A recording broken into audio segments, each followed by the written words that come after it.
Doctor, are you duly licensed to practice medicine in the state of New York? Yes, sir.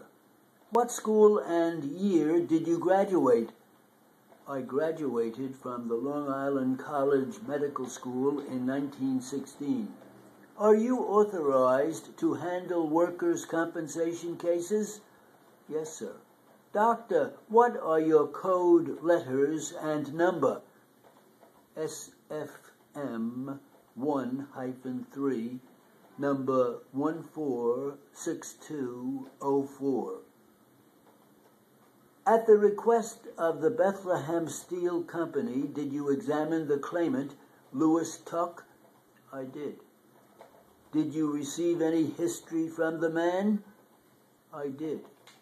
This man reported to me on April 9th, 1945, and complained of headaches, nasal obstructions, discharge from the nose, and impaired hearing. He stated he had an accident while working about the SS-101 on November 24th, 1994, at about 3 p.m. He was working in the storeroom and fell into a hatch, a distance of 14 feet. He struck his face and cut his upper lip. He was removed to the Norwegian hospital, where he remained about a week and was discharged and soon returned to work. This man was a sheet metal worker, 60 years of age, and was 2 years in the employ of the Bethlehem Steel Company. My organization showed the septum of the nose placed more to the right than to the left, which I gave my opinion as a developmental defect. There was plenty of room on the left side, but with moderate engorgement of the mucous membranes and turbinated bodies. The engorgement of the soft tissues caused some obstruction.